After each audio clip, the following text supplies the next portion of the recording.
magnitude of the psi wave function is known as, so square से मुराद है psi star psi, so that's equal to probability density. जब आप इसी wave function का integral लेंगे from minus infinity to infinity, so then it becomes probability. लेकिन अगर simple आप उसे लिखते हैं तो that is probability density. So this is the difference between probability and probability density as we have discussed already. Okay, let's move on to question number 2. In Hilbert space which are normalized to unity, what we call those vectors? वो vector जो normalized to unity हैं उन्हें हम क्या कहते हैं? Proper vectors. जो normalized होते हैं Dirac delta function के उन्हें हम कहते हैं improper vectors. Okay, third question, Hermitian conjugate of momentum operator is, क्योंकि हमें पता है कि मोमेंटम एक फिजिकल क्वांटिटी का ऑपरेटर है, हमें कोई डेरिवेशन करने की जरूरत नहीं है. क्योंकि ये एक फिजिकल क्वांटिटी का ऑपरेटर है तो उसका जो हर्मिशियन कॉन्जुगेट है जिसे हम डैगर कहते हैं, डैगर का ये दूसरा नाम है, तो वो पी के बराबर ही होगा, क्योंकि by definition of hermitian conjugate और the dagger, or one can say the definition of operator in quantum mechanics, physical operators जो हैं वो हमेशा हर्मिशियन होंगे. So fourth one, if a cat is multiplied with a bra, then what we will get? Will we get a scalar? क्या इसे inner product कहते हैं या हमें ऑपरेटर मिलेगा या मैट्रिक्स जिसे हमने कहा था, तो इसकी आपको मैट्रिक्स मिलेगी जिसके कंपोनेंट्स होंगे A11 depend upon the order, तो ये होगा A11 A12 A21 3/3 होगा तो तब उसके अकॉर्डिंगली हो जाएगा A22. जो आपका पहला है ये 1 1 2 2 ये आपका इधर से आएगा कैट से, और जो ये दूसरा है 1 2 1 सेकंड कंपोनेंट वो आएगा आपका इस ब्रा से. तो this is how it makes up a matrix, और वो मैट्रिक्स बेसिकली ऑपरेटर होगी, और उस ऑपरेटर की आइगन वैल्यू भी हम निकाल सकते हैं. वो हमने कल सीखा कि ऑपरेटर की आइगन वैल्यू कैसे निकालनी है. जस्ट क्या करें, कैरेक्टरिस्टिक इक्वेशन बनाए. वो कैसे बनाते हैं कि डायगोनल एंट्रीज में से आप लैम्डा माइनस कर दें और उसको 0 के इक्वल रख दें, तो जो भी वैल्यूज आएंगी वो आइगन वैल्यूज होंगे. Hermitian conjugate of differential operator d/dx, तो ये हमारी स्लाइड्स का हिस्सा था कि क्योंकि मोमेंटम ऑपरेटर हर्मिशियन है तो उस डेफिनेशन को पूरा करने के लिए इस डिफरेंशियल ऑपरेटर का जो डैगर है वो बेसिकली -d/dx के बराबर होगा. अगर हम ऐसा नहीं करते तो हमारा जो मोमेंटम ऑपरेटर है वो हर्मिशियन नहीं बन सकेगा. An operator whose dagger is equal to the inverse of the same operator, so this is the definition of unitary operator. अगर किसी ऑपरेटर का डैगर उसी ऑपरेटर के इनवर्स के बराबर आ जाए तो उसे हम यूनिटरी ऑपरेटर कहते हैं. px into x is equal to, तो इसको आप सॉल्व भी कर सकते हैं, याद भी रख सकते हैं. तो हमने जो बेसिकली 12 दफा यूज किया, हाइजेनबर्ग अनसर्टेनिटी प्रिंसिपल में भी यूज किया, वो था x px is equal to aorta h cut. और h cut बेसिकली क्या होता है, जस्ट टू मेक श्योर कि आपको h cut की वैल्यू भी पता है, वो होता है aorta h cut over 2 पाई. तो ये है x अगर शुरू में और p बाद में है, लेकिन यहाँ पे हमारा p पहले है और x बाद में है. सो व्हाट विल हैपन कि ये माइनस हो जाएगा, तो लिहाजा ये हो जाएगा minus aorta h cut over 2 pi, this one.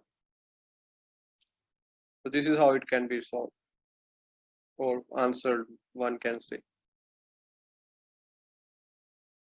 Operators LZ and L square, हमें पता है कि ऑपरेटर LZ और L square जो है वो कम्यूट करते हैं, तो they have a common set of eigen functions. उनके जो आइगन फंक्शंस हैं वो सेम होते हैं, आइगन वैल्यू डिफरेंट होंगी लेकिन आइगन फंक्शन सेम है क्योंकि ये कम्यूट करते हैं. इसकी डेरिवेशन हमने देखी थी, LZ और L square का कम्यूटेशन रिलेशन ले तो 0 आता है.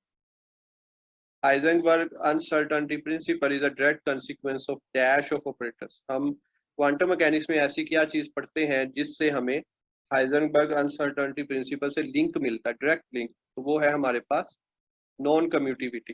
ये दो ऑपरेटर अगर कम्यूट नहीं करेंगे तो उनका जो हाइजेनबर्ग अनसर्टेनिटी प्रिंसिपल वाला रिलेशन उस पर अप्लाई होगा, यानी उन दोनों को आप at a time maximum accuracy से डिटरमाइन नहीं कर सकते।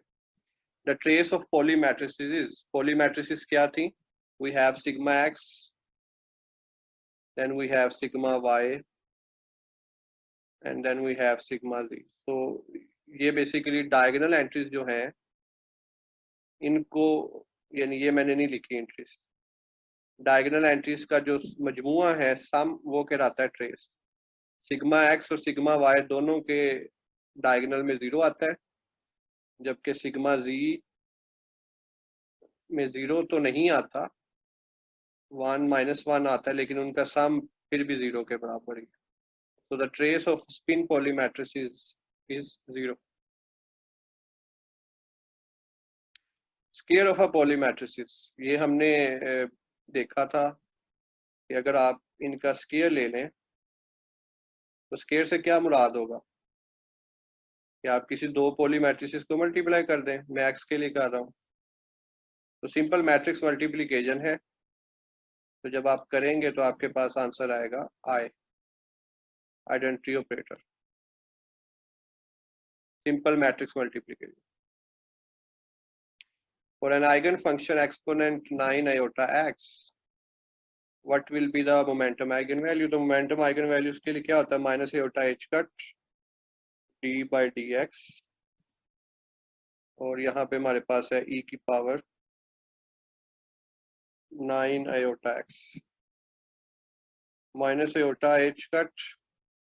अब इसका डेरिवेटिव लेंगे तो क्या हो जाएगा? 9 iota, और जो भी है e की पावर 9 iota x वो वेव फंक्शन ही है, तो माइनस माइनस जमा आयोटा स्केयर से प्लस, तो ये आ जाएगा 9h कट। तो 9h कट जो है वो हमारे पास ये आंसर है।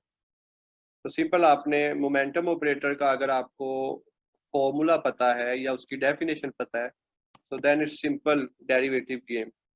अगर आपको हैमिल्टोनियन का ऑपरेटर का फॉर्मूला पता है तो again it's a simple double derivative game, उसमें कोई यानी इतनी कोई टफ क्वांटम मैकेनिक्स नहीं। M d x by d t is equal to p, जो कि क्लासिकल फॉर्मूला है मोमेंटम का, ये क्वांटम में किस रिलेशन से हम हासिल करते हैं? तो वो है एरनफेस्ट थ्योरम, जो कि क्लासिकल को क्वांटम के साथ लिंक करता है। Eigen value of identity operator is real, sorry it's an identity operator not mission operator. Mission operator की रियल होगी, आइडेंटिटी ऑपरेटर की 1 होगी। आइडेंटिटी ऑपरेटर की तारीफ ही है एक ऐसा ऑपरेटर जो जब किसी पे अप्लाई हो तो आपके पास आइगन वैल्यू 1 आए। कंपोनेंट्स ऑफ एंगल मोमेंटा, अगर आप एंगुलर मोमेंटा के कंपोनेंट्स का कम्यूटेशन रिलेशन लें, यानी एल एक्स एल वाई, ये क्या होगा? तो ये मैंने आपको एक्सरसाइज में दिया था, ये होता है iota H cut L G, मतलब ये कम्यूट नहीं करता, तो इट डजंट कम्यूट। तो इससे क्या मुराद है कि एल एक्स और एल वाई के लिए भी पॉली हाइजेनबर्ग अनसर्टेनिटी प्रिंसिपल आप बना सकते हैं, और उसको उसका भी रिलेशन हमने कल देखा था जनरलाइज अनसर्टेनिटी प्रिंसिपल में, कोई भी दो ऑपरेटर्स का अगर आपने अनसर्टेनिटी रिलेशन बनाना है तो आप बना सकते हैं अगर आपको ये रिलेशन पता है। An operator can be constant of motion only if, एक ऑपरेटर कांस्टेंट ऑफ मोशन कब होगा? तो वो हमने जब फॉर्मूला पढ़ा D by d T of, या इसको यहाँ लिख लेते हैं ऑपरेटर ए, तो एरनफेस्ट थ्योरम के मुताबिक वो किसके बराबर है? आयोटा ओवर एच कट, यहाँ पे आपके पास आ जाएगा एच कोमा ए, और देन इसकी एक्सपेक्टेशन वैल्यू प्लस, अब यहाँ पे मैं इसको वैसे लिख देता हूँ तो वो होगा पार्शियल ए बाय पार्शियल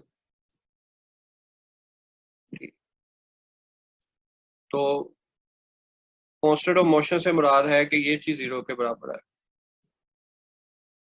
तो ये 0 के तब बराबर आएगी जब ये दोनों चीजें 0 के इक्वल होंगी। तो इससे मुराद क्या है कि एच ए 0 के इक्वल आ जाए, और इससे मुराद ये है कि ए जो ऑपरेटर है आपका एक्सप्लिसिटली टाइम पे डिपेंड ना करता हो तो उसका पार्शियल डेरिवेटिव 0 होगा। तो आपका आंसर बन जाएगा बोथ ए एंड बी। यहाँ पे कोई ऑपरेटर भी दिया जा सकता है। फॉर एग्जाम्पल आपको कहा जाए शो डैट, या कोई ऐसा ऑपरेटर बताएं जो कांस्टेंट ऑफ मोशन है इन क्वांटम मैकेनिक्स, कंसीडरिंग वो टाइम पे एक्सप्लिसिटली डिपेंड नहीं करता। तो सिर्फ आपने वो ऑपरेटर्स देखने हैं जो हैमिल्टोनियन के साथ आपको क्या दें, 0 दें। मतलब एक्सप्लिसिटली टाइम पे डिपेंड नहीं करता तो ये चीज तो 0 हो गई, ये वाले। तो आपने ये रिलेशन देखना है, ये वाला। तो if I am not wrong L G ऐसा ऑपरेटर है, if I am not wrong, जिसका हैमिल्टोनियन के साथ कम्यूटेशन रिलेशन 0 आता है। तो ये आप चेक कर लीजिएगा। मकसद पेपर में अगर कोई आ जाए तो आपने हैमिल्टोनियन, और हैमिल्टोनियन क्या है basically H cut minus H cut square over 2m into D x D square over D x square. तो आपने सेकंड डेरिवेटिव लेना है उसका बस। तो जब आप वो लेंगे और अगर आंसर 0 आता है तो इसका मतलब है वो कांस्टेंट ऑफ मोशन है। अब ऑपरेटर कौन सा होगा ये मैं प्रेडिक्ट नहीं कर सकता, लेकिन अगर आ जाए तो आप सिंपली ये चेक करके उसे बता सकते हैं कि वो कांस्टेंट ऑफ मोशन है या नहीं है। Okay, let's move. Kronecker delta function dmn is equal to 0 कब, व्हेन। यानी क्रोनिकर डेल्टा वैसे ऐसे लिखते हैं क्योंकि मैं इसे ऐप में लिख नहीं सकता, सो मैंने उसको डी लिख दिया। ये 0 होता है जब दोनों वेरिएबल्स सेम ना हो, और 1 होता है जब दोनों सेम हो। Interestingly, just to confuse you a bit, m not equal to n का केस नहीं है इधर, ये वाला केस। लेकिन अगर आप गौर करें तो m ग्रेटर देन n भी तो यही मतलब है ना कि m not equal to n, मतलब 4 इज ग्रेटर देन 3। इसको मैं ये भी तो लिख सकता हूँ कि 4 is not equal to 3, same नहीं है ना। सो लिहाजा इसका आंसर होगा m greater than n, which is basically m not equal to n। So ये इसका आंसर आपका बन जाएगा।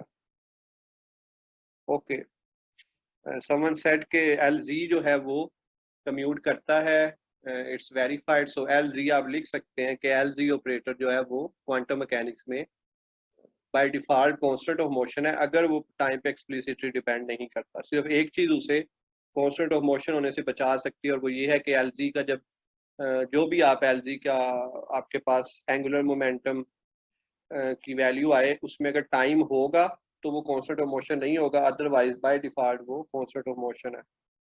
एक्सप्लिसिटी मतलब जो फॉर्मूला है, जैसे psi equal to a e iota x, इसमें कहीं टाइम नहीं है, so we will say it does not depend explicitly on time. लेकिन अगर हम लिखें psi is equal to a e की पावर एयोटा एक्स ई की पावर एयोटा टी, तो फिर टाइम आ गया, तो फिर हम कहेंगे ये एक्सप्लिसिटली टाइम पे डिपेंड करता है। एक्सप्लिसिटली से मुराद होता है वाजिया तौर पे, बिल्कुल नजर आ रहा हो कि आपको टाइम कहीं छुपा हुआ जरूर हो सकता है, रिलेशन का रिलेशन, लेकिन वो हम कंसीडर नहीं करते एक्सप्लिसिटली में। Hermitian Hamiltonian operator for simple harmonic oscillator, इस तो वो क्या है, kinetic energy plus potential energy. तो काइनेटिक एनर्जी तो यही है। अब पोटेंशियल एनर्जी क्या होती है आपको पता है, हाफ के एक्स स्क्वायर होती है। तो ये आ जाएगा p square over 2m plus half k x square, क्योंकि half k x square simple harmonic oscillator की पोटेंशियल एनर्जी है। एफएससी में हम पढ़ चुके हैं। Eigen values of hermitian operators are real, simple as that.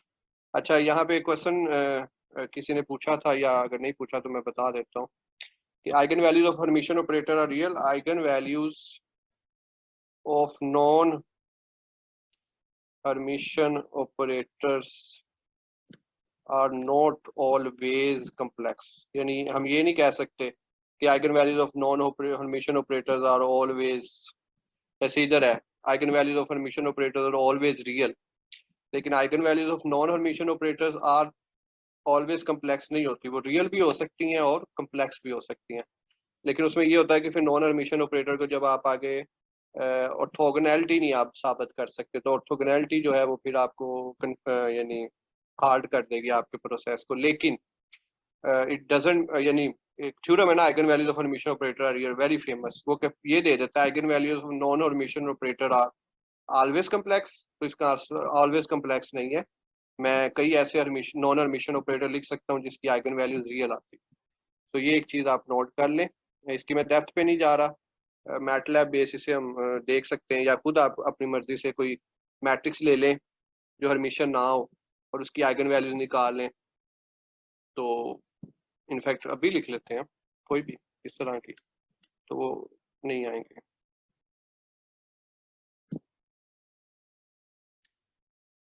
यानी ये देखें, ये ऑपरेटर है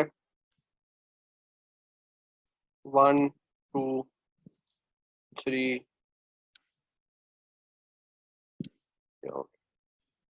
इसका जब मैं डैगर लूंगा तो वो जाहिर है वो सेम नहीं आएगा। इसका डैगर आएगा 1 2 3 4।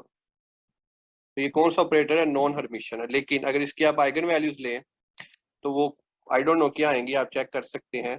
तो वो हो सकता है वो रियल आए, हो सकता है कॉम्प्लेक्स आए, लेकिन जस्ट मैं इसमें ये बताना चाह रहा हूँ कि ये नॉन हर्मिशियन ऑपरेटर है, क्योंकि डैगर के बाद, ट्रांसपोज के बाद जो बाद वाली मैट्रिक्स पहले वाली मैट्रिक्स के बराबर नहीं है।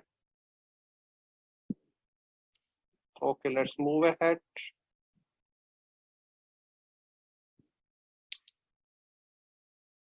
सिक्योर हर्मिशियन को हम एंटी हर्मिशियन कह सकते हैं। नॉन हर्मिशियन तो होता है ना, कोई ताल्लुक हो ही ना। सिक्योर हर्मिशियन को हम एंटी हर्मिशियन से रिलेट कर सकते हैं। फॉर नॉन हर्मिशियन ऑपरेटर्स, ये जो अभी हमने बात की, eigen values are always complex, eigen values can not be normalized to unity, eigen functions can are not orthogonal. तो ये इसका बेसिकली आंसर है। इसमें मैं आपको एक वीडियो थोड़ी सी शेयर कर दूंगा जिसमें मैं मैटलैब के थ्रू मैंने ये साबित किया हुआ है कि नॉन हर्मिशियन, क्योंकि मैटलैब में ये होता है कि मैट्रिक्स आप आसानी से लिख लेते हैं। हाथ से मैं अगर लिखूं तो मुझे तकरीबन आधा घंटा लग जाएगा ये चीज साबित करते हुए। डिफरेंट एग्जांपल्स के साथ मैटलैब पे मुझे 5 मिनट लगेंगे। तो उसमें फिर हमने डिफरेंट मैट्रिसेस लेके हर्मिशियन और नॉन हर्मिशियन ये चेक किया था कि उनकी आइगन वैल्यू रियल भी हो सकती है, कॉम्प्लेक्स भी हो सकती है, वो नॉर्मलाइज भी हो सकते हैं, लेकिन कभी ऑर्थोगोनल नहीं होंगे आइगन फंक्शंस। जिसकी वजह से फिर नॉन हर्मिशियन ऑपरेटर्स हम क्वांटम मैकेनिक्स में यूज नहीं करते, क्योंकि वो ऑर्थोगोनैलिटी को प्रिंसिपल को फॉलो नहीं करते, लिहाजा वो हमारे गलत रिजल्ट देंगे।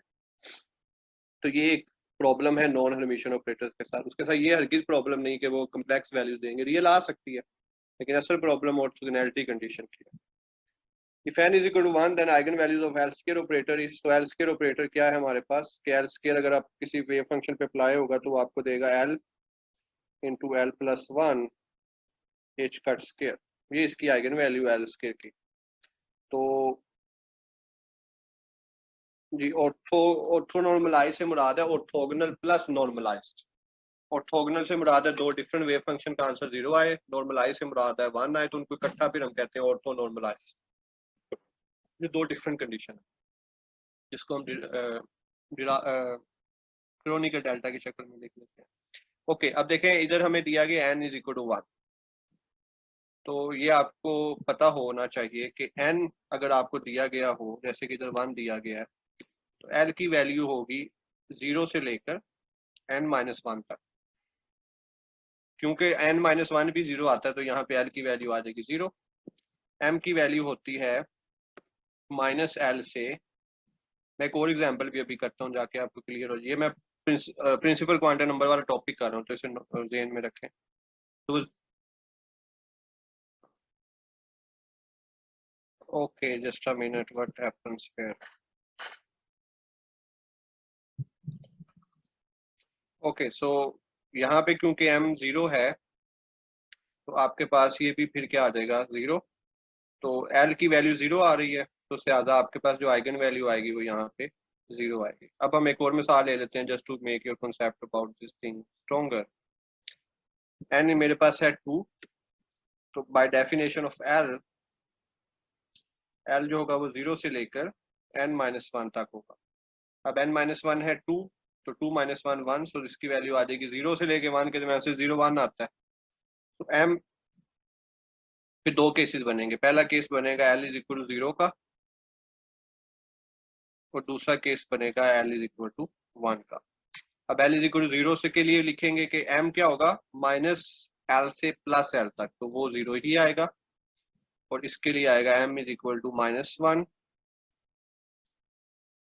0 1, क्योंकि जीरो आ चुका है पहले ही, तो हमारे पास जो वैल्यूज आएंगी वो आएंगी n is equal to 2, l is equal to 0 1 और एम आ जाएगा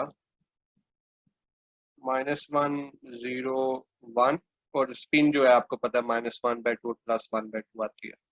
तो this is how we deal with the quantum numbers. इसको मैं अब जनरलाइज लिख देता हूँ कि अगर आपके पास n दिया गया है तो l क्या होगा, वो होगा 0 से लेकर तमाम वैल्यूज जो, और आखिरी वैल्यू n-1 होनी चाहिए। तो अगर आपकी n की वैल्यू 3 है तो फिर आपके पास आएगा 0 1 2, क्योंकि n3-1, और इसका मैं जब और जो m होगा वो होगा -l से +l तक। मतलब अगर ऊपर से l की वैल्यू आपके पास 2 आई है तो m क्या होगा, -2 से +2 के दरमियान जो भी वैल्यूज है, एक वैल्यू नहीं है, जो भी वैल्यूज है, तो -2 और +2 के दरमियान आता है -1 0 1, तो ये 5 वैल्यूज बन जाएंगे। तो इस तरह आप यहाँ से फिर जो वैल्यू आएगी उसको फिर आप यूज कर सकते हैं। तो इनसे हम कैसे निकालेंगे, देखें, अगर आपको एल स्केयर चाहिए तो जो भी एल की वैल्यू आएगी वो एल स्केयर के लिए यूज होगी। मिसाल के तौर पर एल की वैल्यू 1 आई है, और जो भी वैल्यू एम की आएगी वो एल जी के लिए यूज होगी। यानी आपको एल और एम की चाहिए, लेकिन मैं ये कर सकता हूँ कि मैं आपको एन की दे दूं और कहूँ एल और एम की आप खुद निकाल लें। जैसे कि मैं केस दे देता हूँ कि एन इज इक्वल टू 1 है। मैं दोबारा एक एग्जांपल समझा देता हूँ। तो ये हो गया 1-1, तो एल की वैल्यू आ गई 0 और एम की वैल्यू भी क्या आ गई 0। -0 से 0 के दरमियान 0 ही होता है। तो इसके एल जी भी 0 है और एल स्केयर भी 0 है। अब जिसको ने ये तरीका नहीं आता उसके लिए तो ये बहुत मुश्किल क्वेश्चन है। जिसको पता है वो कहेगा लो ये इसमें क्या करने वाला था। अब अगर हम ले लेते हैं एन इज इक्वल टू 2, तो एल की वैल्यू हो जाएगी 0 1 और एम की वैल्यू एक होगी 0, एक होगी -1 और एक होगी 1। अब इसका क्वेश्चन किस तरह बनेगा कि एल स्केयर के लिए बताएं कौन कौन सी आइगन वैल्यूज पॉसिबल है। तो एक इसके लिए पॉसिबल है 0, और एक इसके लिए पॉसिबल है 1 इंटू 1 + 2h कट स्केयर, और m के लिए 3 वैल्यूज पॉसिबल है एल जी की वैल्यू 0 भी हो सकती है m 0 के लिए, एल जी की वैल्यू -h कट भी हो सकती है और एल जी की वैल्यू +h कट भी हो सकती है। तो एक से ज्यादा आइगन वैल्यूज आ जाएंगे। एल स्केयर बेसिकली हमने पढ़ा था कि एल स्केयर की आइगन वैल्यूज होती है L into L plus 1 H cut square, और एल जी की जो आइगन वैल्यू होती है वो होती है एम एच कट। यहाँ पे मैं एच कट को शो कर रहा है। और एक बात आपके लिए कि अगर आपको वो कह दे एल की आइगन वैल्यू निकालें तो सिंपल आपने क्या करना है, स्क्वायर रूट ले लेना है, ये आ जाएगा। तो अगर आपको वो एल की कहे तो आप एल स्क्वायर की निकालें और उसका अंडर रूट ले लें, सिंपल। यानी कंफ्यूज होने में उसमें कोई वाली बात नहीं होगी। Okay, let's move ahead. तो this is the last question.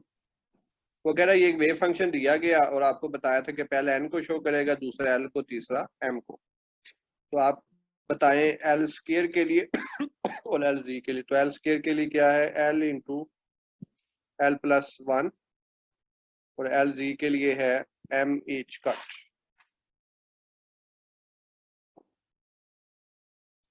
तो एल स्क्वायर के लिए आ जाएगा, एल क्या है यहाँ पे आपके पास, एन एल एम, एल है आपके पास 1, तो 1 इंटू 1 2h कट स्क्वायर आ जाएगा, और उधर से आपके पास आ जाएगा 0। तो इसमें देखें कौन सा आंसर आपके करीब से नहीं बनता है। एल जी जो है वो 0 है, ये वाला 0 है, और इधर से आपका एच कट ओवर पाया आ जाएगा, या नन ऑफ दीज आ जाएगा, वो देख लीजिएगा जो भी यानी बनता। L g m h cut m 0 है, तो LZ आ गया 0, पहला LZ है तो ये 0 आना चाहिए, ठीक है, या नन ऑफ दीज होगा। और L स्केयर है आपके पास NLM 1 × 1 + 2 2h कट स्केयर, जो कि यहाँ पे नहीं है, सो नन ऑफ दीज बन जाए।